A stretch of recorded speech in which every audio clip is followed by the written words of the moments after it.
Un jour nouveau s'est levé. Une vie nouvelle a commencé. Depuis que je t'ai connu, mon Dieu.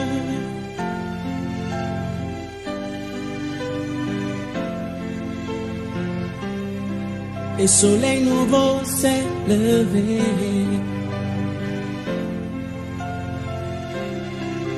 Puis une ère nouvelle a commencé.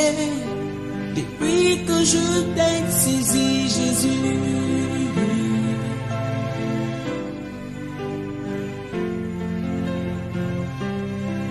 Et ton esprit est sur moi.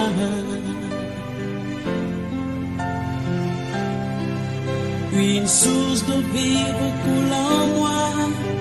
Je veux parler de toi, Jésus.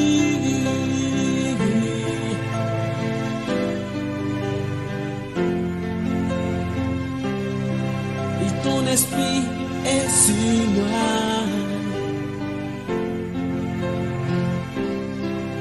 Tu m'as oué pour te proclamer. Je veux parler de toi, Jésus. L'heure a sonné. Je tiens ta robe. Je tiens ta main. Amène-moi où tu veux, mon Dieu.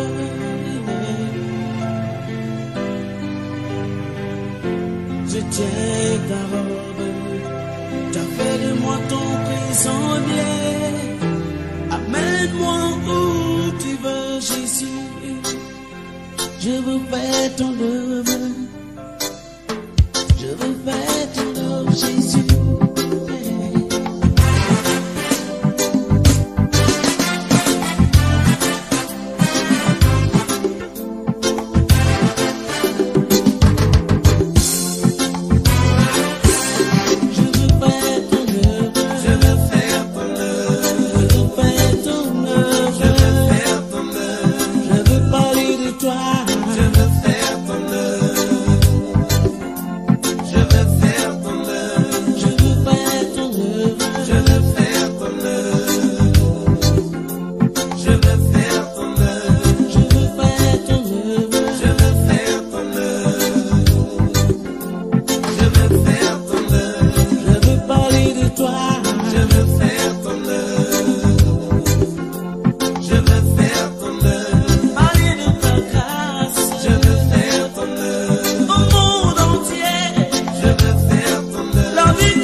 Shalom, shalom, shalom, bien-aimés. Partout, Bisika Tokutani, par la grâce du Seigneur, Yonanga, vous allez compter parmi les vivants de l'eau. Nous avons biso grâce de façon que tous ensemble les lots, to partager toujours parole na biso to bandaki. Ben moi jour et auto les cas je crois bien. La banda pour les garçons en direct, mais par la grâce du Seigneur, nous avons de grâce que le lot soit en direct. Donc, continue toujours thème nabiso oyo. Tozo le belassu marquer ta génération ou bien on marquer époque na yo. Je crois ben de par la grâce du Seigneur, chaque jour, il y a quelque chose où nous avons bâti la biso un plus. Otozo bakisa eza uniquement pour epesa biso foi olongola kobanga olongola découragement quel que soit état nini oyo ekuteli yo lelo oyeba kenzamba kosala quelque chose towuti na tamoko ya pasi merci gloire au Seigneur pour la pays oyo baza déjà déconfiné biso eza na mtire lo toza na toujours confiné mais eza uniquement oui, quand même que tant que Jésus dans l'église matérielle c'est un mokili Yesu pena moyen na noté oza toujours la capacité ya ko marquer génération na yo yango lelo na lingina partager uniquement na peso aka foi na prière ko sala lelo na éviter programme ni na oza na yango na bâti toujours uniquement ko loba na yo que non malgré le combat oza toujours capable ya ko marquer génération na yo ba mikolo balobaka toujours que tant mwana azobotama na mokili première cri ya kolakisa vie na kati ya mwana agangaka kolela wana azolela elakisa que malgré bitumba menga pe na ye na monde oyo aza na droit ya kovivre aza pe na droit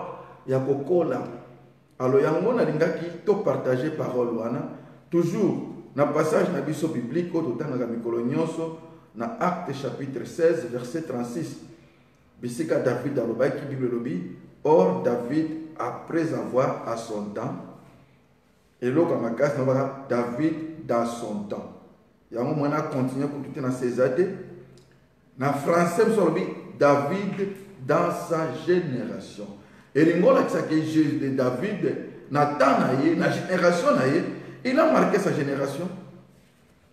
David a marqué sa génération. Et cet homme David qui a marqué sa génération, Azanan, Azaka Moutou, mes bien-aimés, Azara qui n'a estraté. David Azara qui estraté. Azara qui Moutou, la Batunyoso. Azara qui n'a pas une capacité belée. Mais malgré ça, David a marqué sa génération. Mais bien-aimés dans le Seigneur, David a marqué sa génération.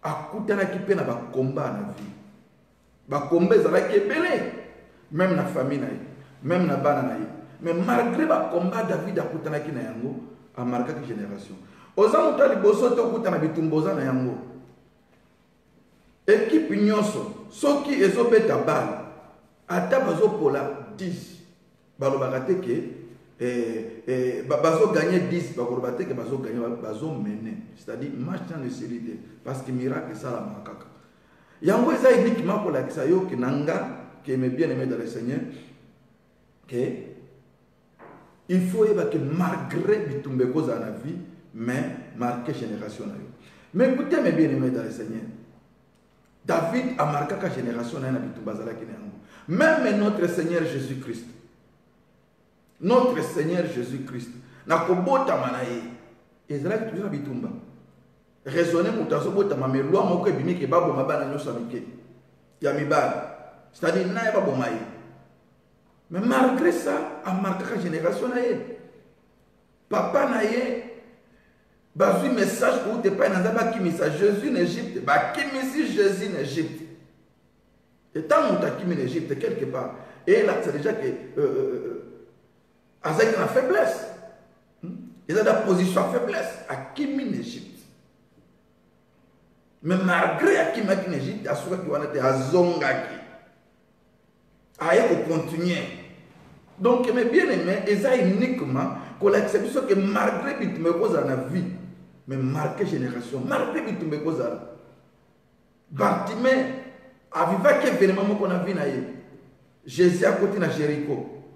A bikis va malade, malade ne soit biki, mais Bartimée est toujours malade.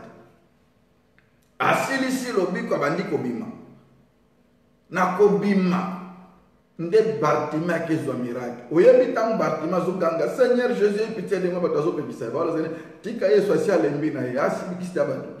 Asi abikisi batu basi babiki na bango yo de tika na yo. Mais Yesu abikisi Bartimée na komete ma bikisi Bartimée et na kokota te na mboka ma bikisi Bartimée et razo bima na mboka. Mais bien aimé le Seigneur. O ko marquer génération na yo. C'est possible au marquer génération na yo. Quel que soit bitumba ya vie peut-être yo ye na sima. Baninga basi bandaki baswa ki oyo ki basango bazwi. Yo ye na mboka ke sika mboka tango bandaka surtout batu ya na bangola même pas kenda ba poto oye poto ya pokwa oye angola ya pokwa. Ezana batu ba na angola kala. Tango bongo ezaraki tango de dollars tango diamant ezaraki oye poto tango na bananye ezaraki ko mais yo ye na poto ya pokwa mais bien aimé ye misa bango ke Bartimée abikaki na pokwa. Tango Yesu asilisi musana ko bima ya Yesu nda bikisaki Bartimée malgré bitumba wana ngape na ko marquer génération. Donc dimanche ko marquer génération quel que soit le temps. Quel que soit temps zo le kanango ko marquer toute génération. Ezali possible. Et l'ingolo bate que soko zo marquer génération c'est-à-dire que okobela te okozo bitumba te. Non. Non na te ibongo te. Ata osana mbeto l'hôpital ozo yo kangai ngelo. Donc ko marquer génération Margot Zabela. Les gens qui ont bonne santé, mais babela capé. Bamuso a personne comme maladif. Musuba ndimeta kobika. Mais les gens qui ont bonne santé. Ndengo za na mbeto hôpital et ngola kisate ke suka vina yango wana non. Exactement. Et koleka. Oko marquer génération na yo Margot za na mbeto hôpital. Oko marquer génération na yo même ata marquer les gens na bechek qui sont qui andei na bechek oza na ngote. Pourquoi marquer génération Jésus-Christ azalaki na ba disciple bazo katsa mai. Alors bien na ba disciple alobi ke to katsa ngambo. Eloko munene ekangi ngambo wana. To katisa ngambo mususu. Tango biso to katsa ngambo mususu. Jésus akoti na boato alali na ye. Esuka ki bongo te mbonge bitumba wana bitumba. Mbonge ya somo oyo soki ezalaki ngai na kati ya bwatu na ngalo bazalaki bilima mbonge oyo Pierre banda pêche na mona mbonge ya bongo te banda mais Jésus alali na bwatu oyebi nini etindaka Yesu alala na bwatu ezeloko moko parce que abimisaki déjà maloba ke tozo katsa ngambo ayebi ke maloba nde salaki mokili. Loko alobi ke tozo katsa ngambo quel que soit mbonge ko yami maloba wane ko permettre ngana katsa ngambo nini esalaki ba disciple balela batongisama c'est parce que bakangaki maloba Jésus te yango na monde toza na mayele ya kosala ba ordinateur ya kosala ba avion ya kosala makambo nyonso mokili mais tozangi mayele ya kokanga o nzambe alobaka mpona biso ba disciple bazanga kokanga maloba wana yango babangaki mbonge.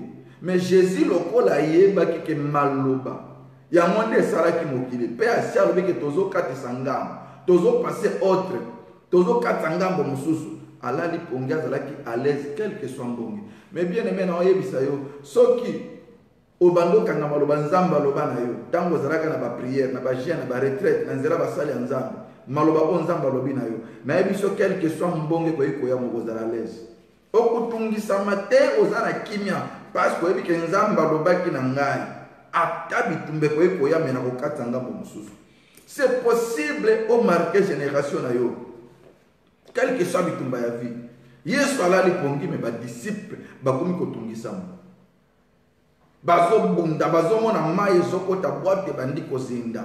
Mais laisse-moi te dire na éviter peut-être yo pe na minute oza pe na même problème ozo katsa ngambo ozo sentir que mai bando kota na boîte à vie na yo bandi ko zinda nyoso simba lisuté zala calme eza na parole moko nzamba loba na yo parce que Yesu alobaki to katsa ngambo ye moko azalaki na kati ya boîte nzamba loba maloba moko epai na yo zala calme miracle moko ya Bible lobi yango Jésus azalaki à l'aise. Soki tobanda kosima maloba na Nzambe, tokozala à l'aise. Tokotungisama te. Oyebaki oyo alobaki na nga aza fidèle, aza mutu te mpona kokosa, oyo alobi asalaka.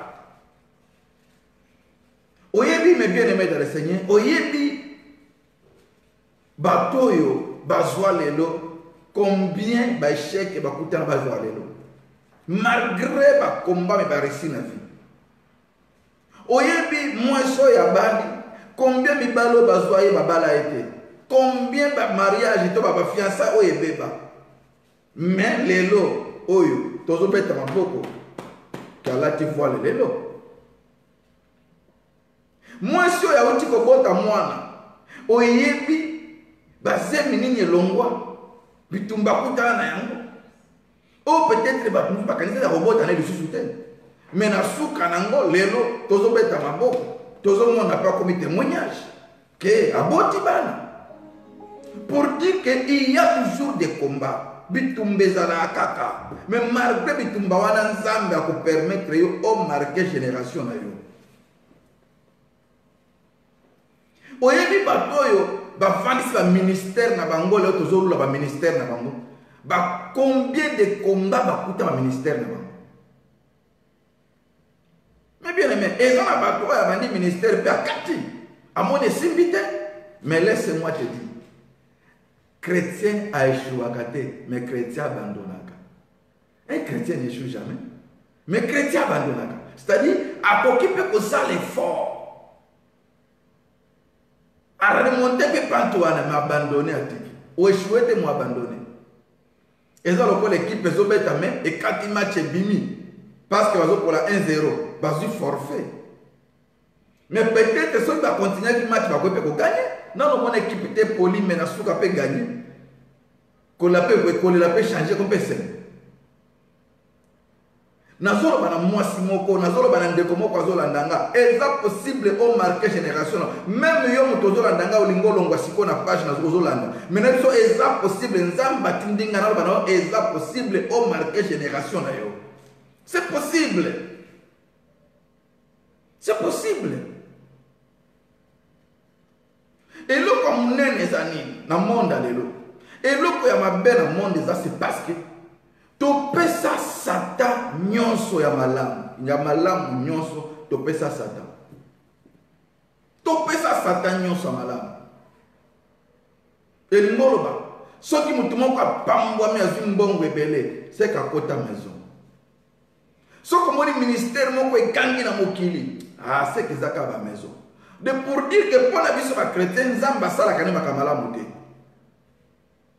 Yangwana même les robes église na biso ezali ko subir makamususu pour la nini. C'est parce que ceux qui moi na moko a la carrière moko politique peut-être les à maison. Ou ana bilo kwa Satan. Tu vois? Et comme ko sala ke bat bakutani kuna ba ke de ko décision moko pour na mboka chrétien na kati azate. Ce chrétien zali peut-être 90% ba païen. Et en voilà au quoi c'est la bébé ma camion se connaît église comme ma force et bando comme faible.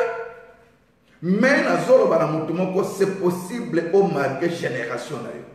Na tanga kala David ba marque ka génération na yo. Le Dieu de la Bible n'a jamais changé. Nzambe wana bina oko marque malgré ndengoza malgré faiblesse oza na ngolelo komi bomate komi sala mabete koki mabete oko marquer génération na yo eza possible. Nzambe oto ko bikisa ba malade oto leka abikisa mpepa makasi wana nzambe wana ako permettre yo o marquer génération na yo. C'est possible mes frères. C'est possible. Tu peux pas Satan à nyonso te. Nyonso c'est-à-dire Satan te jamais. Ce qui te passage moko Salomon alobi que alobi folie moko na moni na se ya mokili. Mabe moko na moni na se ya mokili. La folie occupe des postes très élevés. Liboma est un poste à l'école. C'est-à-dire ceux qui na ba compagnie ba PDG ba païen. Na ba pays belé au moins combien de pays à monde ba président plupart baza ba païen na ba païen. Et ça ko pona so moni président moko aza chrétien peut-être sur 40 pays tam sous moko. Mabe la folie, liboma est ba place élevée, mais les riches bazana se na besuma, biso ba riche ba kolo promesse nzambe kozana se, mais ba pagano bazana vie à likolo, mais non, na na posa mutu moko azoyo kangai, soki place azali, atelema ba non, il faut makambo esina. Ozana tao marqué génération, ozana tao marqué génération na yo. Soko zoyo kanga place oza. Comment ta amène na yo pour dire que yo posa d'accord, il faut marquer génération na yo. C'est possible. Okokufa bongote. C'est possible marquer génération na yo. Dans la Bible, batu nyonso ba serva kanzambi, quel que soit bitumba ya vie, ba marquer ka ba génération na bango. Yo poko marquer génération na yo. Moïse a marqué la génération. Mais Moïse a coûté la Kina quelques combats. Mais n'a pas eu 4 combats à Moïse ou a coûté la Kina pour marquer la génération. Combat de Moïse a coûté la pour marquer la génération d'abord. Et ça combat il y a temps. A botamaki na taille à bé. Gloire au Seigneur. Abotami na temps oyo loi moko ezobima bana nyonso mibali baboma bango ta abotamaki yango wana mama na ye tango abotiaki iko bomba ye na matiti na kati ya mai mwana kokola ndenge nini akokola sans affection ya baparent na matiti na mai abotami na temps wana gloire à Jésus ezana bana ebele ba Moïse na ba Moïse ebele o babotami na temps oyo babotami na tango malade soki eza na mwana moko abotami na temps oyo tikete nzambe asala grâce azala Moïse ya temps oyo azala Moïse ya famille na ye azala Moïse ya mboka na ye azala Moïse ya continent na ye azala Moïse mpona monde abotami na temps ya mabe eza mpe na bato abotami na temps ya mabe abali na temps ya mabe abandi ministère na temps ya mabe Moïse abotami na temps ya mabe eza na bana babotami mais balatisa ye nini cache-nez parce que abotami na temps ya mabe respiration mwana ekozala bien kutu te abotami na temps ya mabe mais nzokande aza Moïse tika ete moto nyonso oyo akota na temps ya mabe ozala Moïse ya famille na yo ozala Moïse ya mboka na yo ozala Moïse ya continent na yo ozala Moïse mpona monde Moïse abotami na temps ya mabe bitumba ya liboso. Deuxième combat ya Moïse, maman netango aboti ye. Akei ko pesa ye na famille mususu. Akei ko kola na famille mususu. O ba ye biete mais mwana mokonzi azuya memie na famille mususu. Akoli bitumba mususu bandiko ya nini ya entourage place mutakoli akoli. Place okoleli eza na bana ebele ba vina bango beba parce que ba kola place ya mabe. Tika ete mutu nyonso akola na place ya mabe. Nzambe asala yo Moïse a famille wana. Asala yo Moïse mpona famille na yo. Moïse akola place ya mabe. Bible elobi ke soko ta Bible elobi ke no tango akolaki alingaki babenga ye te mwana ya mwasi ya Pharaon. Asepe na ngote. Eza na bana mususu akola place moko malgré mbongo, malgré place wana baliaka bien, mais akola na affection te sengela akola nango. Akola na passe. Atako apese bila kolia mais passe. Ya lokola Moïse. Atako ekolia nyonso ko ekozala mais il y a des fois soki aleki balobi tala moumbo oyo. Tala mwana ya hébreu oyo. Chaque fois motema na ye ezokaka. Mais akola place ndenge wana. Oh tikete yo mutozo yo kanga. Soki okola na babisika ndenge wana nzamba sala yo Moïse. Et troisième bitumba ya Moïse ezalaki ya nini?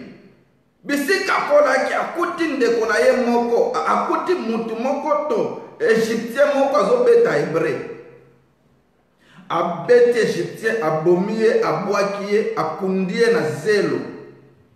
Mukolela nde komona hébreu moko azoswala na muninga na ye hébreu aye pa pekisa bango parce que baza famille na ye bande ko bobunda te boza famille moko alobi na ye olingo bomanga ndengo bomaki Égyptien wana lobi bitumba ya famille bandi Moïse ayoki maloba wana akimi na biso bande pesa na bato bakino ba famille na bango pona bitumba famille eza bitumba lisusu ebele bakutana bitumba ya famille eza na basi mususu asala kindumba te pona volonté na ye mais asala kindumba pa bokola baleki na ye alo mwasi ndengo wana mukolo moko leki na ye afinga etala ndumba oyo bitumba famille eza na bato basali makamba kwa ekosala ngo te uniquement pona sosia famille na ye mais mutu ndenge wana soki ofingi ye olakisi défaut oyo azwi pona famille wana eza bitumba famille etendi Moïse akima combien de bateaux baza na kati afe basufra pona famille wana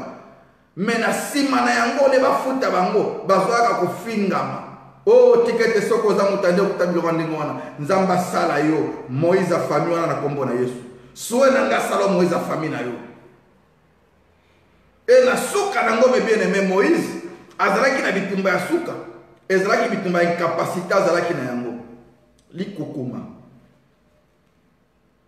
même ntango nzambe abengi Moïse alobi te nzambe akobenga nga te parce que mutu lokola ngai nayebi koloba kutu te nzambe fa benga ta bato balobaka ngai nayebi koloba te eza na bato mosusu baincapacité na bango asia milongola dana komarke génération atako nazoteya koye atalike nga natanga te makambo okute kosalama ndenge nini nga kuna apaster te makambo kosalama ndenge nini nga kuna na mbongo te makambo kosalama ndenge nini eza lokola Moïse aotala baincapacité na ezaka ne nzambe azwaka biloko ezanga ntina po amarke génération nazoloba na motu moko azoyoka ngai okomarke génération eza possible omarke génération na yo quel que soit bitumba ya vie longola kobanga na vie na yo longola kotungisama na vie na yo ndima okoki komarke génération na yo eza possible omarke génération na yo ndima ke nzambe akosala yo quel que soit bitumba oza na yango ata nzete bakati yango nzete bimisaka embryon ambre lokozaki no vi mosu anzete ezobanda osuki te nalobi na yo osuki te yo moto ozoyokanga osuki te ata koza na mbete hôpital osuki te ata ozoyokanga na prison osuki te ata oza place nayebi niveau oza na yango te nayebi na yo osuki te ozobanda vi mosusu quel que soit bitumba ya vie okomarke génération na yo je crois me bien aimé tana nde koki parce que nazalaka moins na 20 minutes na continue yango vendredi pe to kozwa temps ya koprier mais lelo nalingi naloba na yo eloko moko mpona oclôturer kobanga bitumba wana te peut-être yango nde komema wana trône nzambe aza na yo to continue vendredi prions. Père tout-puissant, dans le nom de Jésus, merci pour un déconanga mwasi mobalo bazolanda nga de près ou bien de loin. Sungaye oyo foi na ye kitaki nzambe fortifier foi na ye lisusu dans le nom de Jésus. Oyo azobe la place azali nzambe bikisa ndenge nazo sambela ko na okanisa mbala moko mon frère docteur Bendere Bisika azana mbet hôpital azala guéri pour ta gloire dans le nom de Jésus na bonde liboye. Amen. Merci beaucoup Nzapa Mbolabino nalobaka toujours que soko lingi olanda ba message na ngai mingi okokota na page na ngai na YouTube ochekaka Serge Ngo officiel okozwa message ebele et ko permettre yo uniquement ka ozwa foi et bakisa foi na yo na makambo za nango tozo partager uniquement l'expérience pour yo nanga to atteindre niveau nzamba lingi tozala yango na koyebisa yo chaque vendredi et chaque dimanche à partir de 20h juste na zana direct. Merci beaucoup, que Dieu vous bénisse.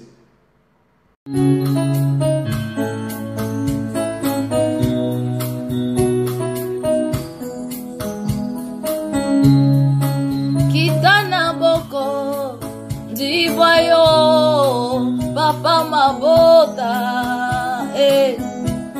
miteme pusani, liboso ya kitina yo. Yoloba kyoko sala Yahweh tofanzi tozozela miteme pusanyo liboso ya kitina yo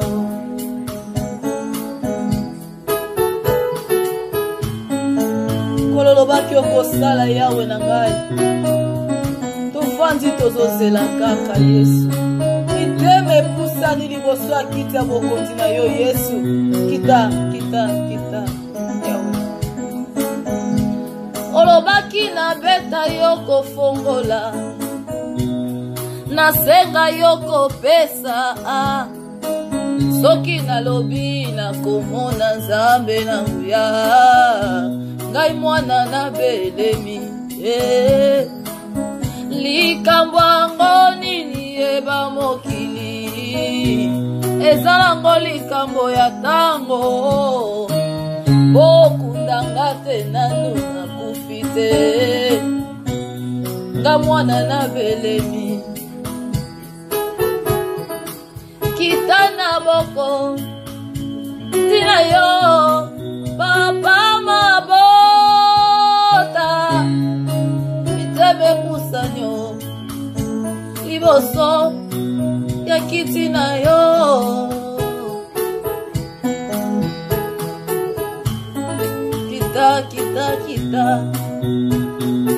kita Yesu kita yaya kita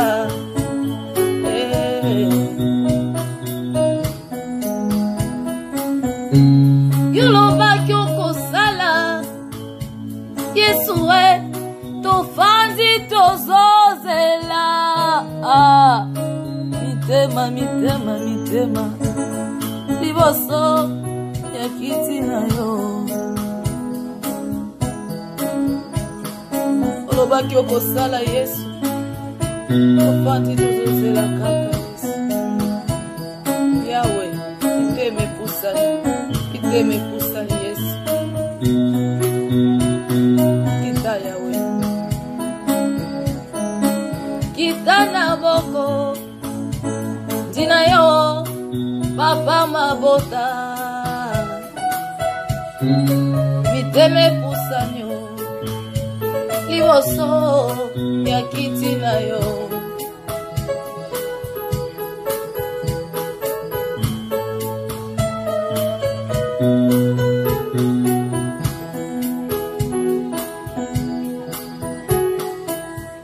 Elikia tobungisa te ata malade simbi mokilio Elikia tobungisa te ata coronavirus esimbi mokilio tanke tozo vivre tobungisa te Elikia zamba bomo olo ya solo olobaki okosala Yesu na ngai nafandi nazozela ngai yo na isene motema na ngai na pusio liboso ya kiti na yo bapromesa minene yo nakanga liboso ya kiti na yo olobaki nakozala mwasi monene nakoyembela yo na mokili liboso na yo olobaki na nga nakobota nga naboti liboso na yo olakasaka mabote saka boti liboso na yo olaka anakobote asimbi Samuele liboso na yo sambwisa penina liboso ya kiti na yo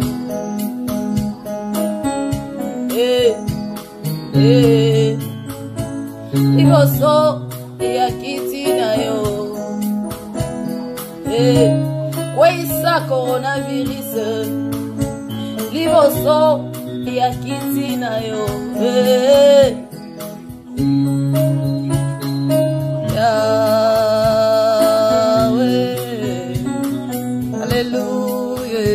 hallelujah